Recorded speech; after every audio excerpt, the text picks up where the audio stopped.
What you're looking at on your screen right now is some raw gameplay footage from Elden Ring and Nightreign's network test that happened this past weekend. I was fortunate enough to get a code and test the game out, and I have some thoughts on it, man, and I'm going to be sharing a couple of those thoughts here with you guys in a couple of videos. Now, this video specifically is just going to be focusing on what an actual Elden Ring Nightreign match kind of looks like. You know, I've seen a lot of comments of people saying, well, what is this game? Is it a battle royale? Is it a Monster Hunter style game? Is it a roguelike? You know, I've seen a bunch of comments, you know, just people asking, you know, what the game is, and basically that's kind of what I'm going to explain to you here. And the best way that I can explain it in a couple of words is really that it's kind of, you know, a little bit of everything. You know, obviously you have your Souls-like stuff in there. You know, it's literally Elden Ring. I mean, everything that's on the game has been taken from Elden Ring. Every enemy that you fight is going to be from Elden Ring. Now, some of the bosses are going to be from other Souls games, other FromSoft games like Dark Souls and things like that. But for the most part, every single enemy you fight is going to be from the base game of Elden Ring. Now, on the screen right now, the footage does look a little choppy. Rest assured, that is not how the game ran for me. The game ran pretty smooth aside from some server issues and connectivity issues. But once I was in an actual match, it did run pretty smooth. I believe the video is just kind of choppy on my PC, but whatever. Anyways, let's get down to how a match of Elden Ring Nightreign actually plays out. And I'm actually going to restart the footage here on my end just to kind of show you guys you know, kind of step by step what actually happens at the start of the game. So when you first start a match, it actually starts off with a little bit of a cutscene. Every match starts off with this cutscene, and it's basically like the equivalent of Warzone. If you play a match of Warzone, you know how every time you hop into a match of Warzone in a battle royale, you're greeted with a cutscene of your character and your squad mates kind of readying up in the kind of airplane and getting ready to jump out. That's kind of what you get here in this case. You get a cutscene of every character that you and your squad chose, and they're kind of just getting ready to go out into the battlefield. You know, they're getting their sword ready, or, you know, polishing their axe or whatever. Then your character just kind of runs out and jumps, you know, and gets grabbed by the spectral hawk that brings you into the match. Now, once you actually get into the match, I'm not entirely sure if you're able to fully control the hawk. I haven't really noticed that. I mean, you can kind of move it side to side, but you can't necessarily control it like a parachute in Warzone or like a glider in Fortnite. Now, the reason I'm making those comparisons, I don't think this game is a battle royale. I wouldn't classify it as a battle royale. Definitely not PvP, I'll tell you that. But the way you glide in is very akin to Fortnite and Warzone. So in those comparisons, you can definitely make that. Now, once you fly in, you know, it kind of just drops you off at a random spot on the map. And the map is, you know, it's supposed to be procedurally generated, but on the network test, we're only given one map. It never changes. It's the same map every single time. The only thing that changes is where the hawk actually drops you off at the beginning of the match. Now, as you can see, once I dropped, I kind of got a feel for the game in terms of how quick it is. So as soon as you drop, I'm looking for enemies to kill. I'm looking for, you know, chests to open, things like that. Now, basically, when the match starts, you know, you drop in, you start looking around, you're going to be a little bit overwhelmed with things that you can do or things that you can't do. You know, I had a friend of mine that I was playing with that kind of felt like he was kind of lost. He was kind of like, where's everything at? Where do I pick things up? Where are the weapons?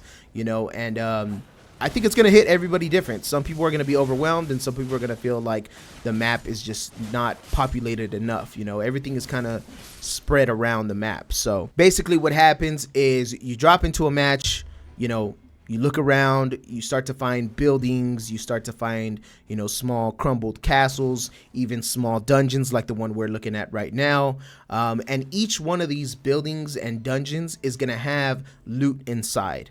And basically you're going to have to, you know, pop open that loot and collect what you think you'll need. Now, in this case, you can see that I only have 4 item slots, and you have to choose what item you think you're going to need and what item best suits your play style.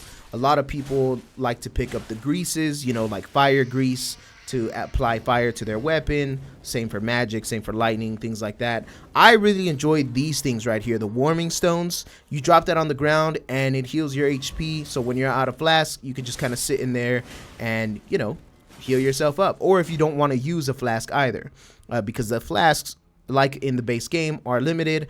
Once you run out, that's it. You got to go to a site of grace and get your flask back. But anyways, here I'm just showing kind of running around in the dungeon, kind of collecting weapons. You do have 3 item slots for weapons and 3 item slots for shields, as you can see here. And you have no, you know, you don't have necessarily any item burden or anything like that, any weight that you can carry or nothing. You can pick up whatever it is that you want as long as you got space for it in your inventory. So as the match is progressing, basically what you're doing is you're kind of looking around, going from place to place, getting ready, getting set, getting souls as you're killing enemies. And you know, as you're doing that, you can also run into bosses. As you can see here, as I was exploring this little dungeon, I ran into a fire prelate boss. Now, some of these bosses are really easy. Some of these bosses are really hard. And when I say really hard, I mean these guys are giving you a run for your money, and you have to squad up to beat them. When you first drop into a match, you are level 1. You do not have, you know, the skills or the I should say the armaments that you have that you need to beat these bosses, because there's going to be people that are just skilled enough to, you know, beat the boss just because they're cracked. But in this case, as you can see, I beat the boss and he dropped a site of grace, and he also dropped that kind of blue soul orb that you saw. That is basically for some higher level loot rather than the stuff you're just finding around the map. So in terms of battle royale aspects, I do think that, you know, in terms of looking around for loot, dropping into the map and the ring, that's kind of where it stops. That's where the battle royale-ness of Elden Ring Nightreign stops, is just the drop-ins, the loot, you know, the investigating of the loot or the finding of the loot, and the process of the circle closing in. Now, as we get more into the match here, I'll kind of show what the circle looks like, or what it actually does.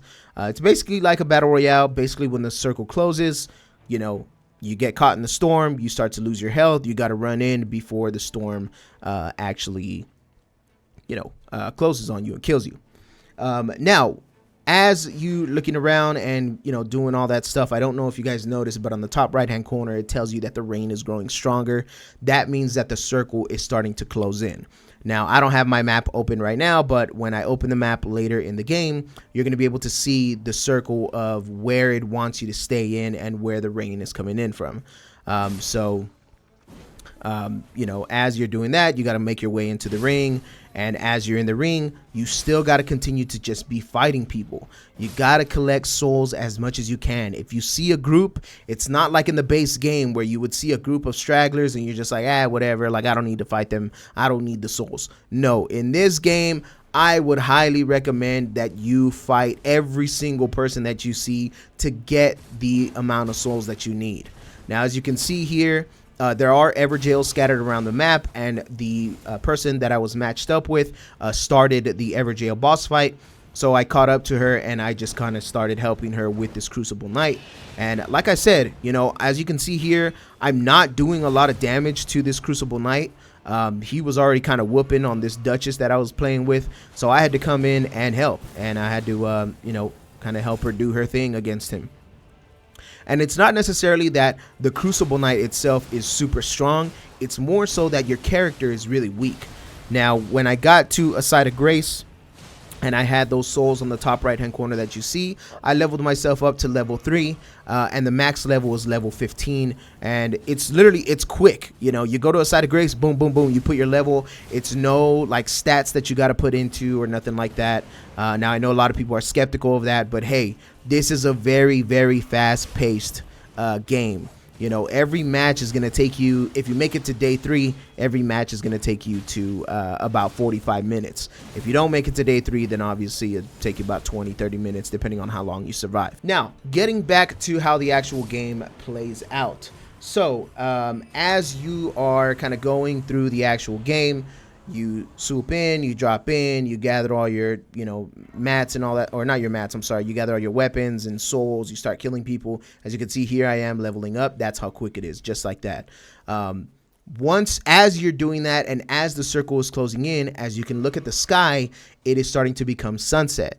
Now, once you're starting to get to the sunset and the sun's starting to come down, you know that you are close to completing the first day. When the first day is complete, basically the circle is going to close into a tiny circle where you're going to be forced to fight a main boss of this round or of this session. Now, at that point, you and your two homies are going to get together and you're going to fight the main boss of that day.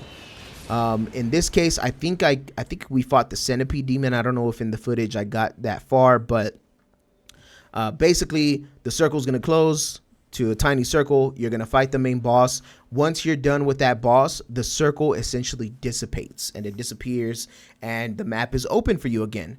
Well, now it has become day 2 and rinse and repeat. After day 2 starts, you're going to go out to castles, you're going to go out to tunnels, dungeons, caves, and you're going to start looking for higher level gear. You're going to start looking for more souls to level yourself up a lot more.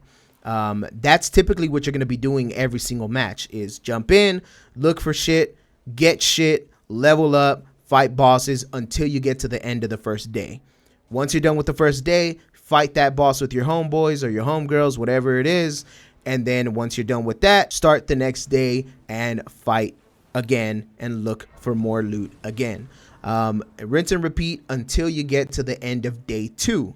Once you get to the end of day 2, you get a harder boss to fight, and it's the same thing that happened on the first day. The circle starts closing in. It closes to a tiny area. As you can see here on my map, that's where the circle's at, the blue ring. But on the end of day 2, it's going to close down again. It's going to limit you to a certain space on the map. And on that map, you're going to have to fight the second boss of day 2. Now, in most cases, in terms of the network test, we were only limited to a certain number of bosses. So on the first night, I believe the only bosses that were available were the centipede demon and a demi-human queen, I think. The second night, for me, it was always Margit the Fell from Elden Ring or a draconic tree sentinel also from Elden Ring. Once you complete day 2 and complete the final boss, at that point you are basically going to get a portal to teleport you over to a certain boss arena. And in this boss arena, before you open the boss doors, you're able to upgrade your character, strengthen your armament, spend your runes, because there are merchants around the map where you can spend your runes to buy more item pouches or just buy smithing stones, things like that, to increase your your weapon strength. Now, once you get to day 2, or once you get to the end of day 2 and take that portal, basically that is going to take you to the final boss of that match. If you make it to day 3, you know that you're gonna have to fight the last boss, and if you beat that last boss, then you beat in this session of the game. Now, the reason why I've seen some people make Monster Hunter comparisons is because when you start a session, when you jump into a match, you know who the final boss is gonna be. In this case, when we started a match at the Round Table Hold, we picked the boss that we wanted to fight, and which was, in this case, Gladius, which is the 3-headed dog that we've seen in the trailers. That's kind of where the Monster Hunter aspect comes from, is because you're jumping into a match already knowing what boss you're looking for, which is kind of similar in what you do in Monster Hunter. Now, this game does not play like Monster Hunter, nothing like that. That is the only thing that is similar, is who you're looking for and who you're hunting, which in this case was the 3-headed dog Gladius. So once you start at the menu, you click the boss you want, and then it puts you into your gameplay session that you're doing. Now, once you're in day 3 and you're at the boss battle, basically you and your homeboys get all ready and you go and you fight the boss. And let me tell you right now, man, this boss that we fought, Gladius, was fucking awesome. It was the same feeling that I got when I fought Margit the Fell for the first time, or Radon for the first time. Well, maybe not Radon, because Radon was legendary, but you know, any of the main Elden Ring bosses, that feeling that I got, that feeling that you get when you fight a boss, like that exhilarating feeling, that's the same way I felt for the final boss on day 3 of an Elden Ring Nightreign session. You know, that's kind of how I felt. You know, I got that feeling. I'm fighting with homies, and you know, shit's getting hectic. At one point, the boss splits into 3 separate dogs, and he's fucking chasing after your ass. And it was fun, man. I had a lot of fun. Like, I had a lot of fun, and that's kind of what sold me on the game, is that even though it's weird, it's such a deviation from what FromSoft does, and it is Elden Ring, but it's not Elden Ring at the same time. It's, at the end of the day, man, it's fun, and it might not make sense, but it's a good time, man. And I had fun playing with randoms. I had more fun playing with my friends, you know, people that I can talk to, people that I can strategize with. But even playing with randoms, man, I was having a good time. It did, I will say, take a little while to grow on me. Now, I'll talk about my criticisms and my thoughts on a separate video, but I kind of just wanted to lay out what a match looks like. And I'm sorry if I'm all over the place, or if you still are confused as to how a match goes. I genuinely feel that no one's going to be able to explain it perfectly to you until you decide to play it yourself and you try it out yourself. But other than that, man, I had a good time. I thought it was fun. And I just kind of wanted to give you guys some clarity as to what it is. And hopefully you guys can definitely understand me, because I know I kind of rambled a little bit. I know I was kind of jumping all over the place. But, you know, that's Elden Ring. That's kind of what an Elden Ring Nightreign match looks like. And, you know, let me know in the comments if you guys are excited, or if you're going to, you know, if you're thinking about buying this, or you're going to skip it. You know, I want to hear all opinions and criticisms, man. I'm not going to, you know, I'm not going to shit on y'all for having a different take. But I will say, man, you know, if you're feeling skeptical of this game, don't worry. I even after playing the game, I'm still skeptical. You know, I'm still skeptical of certain things. But again, we'll cover that in a separate video. Hey, man, Elden Ring Nightreign coming in May. See y'all later.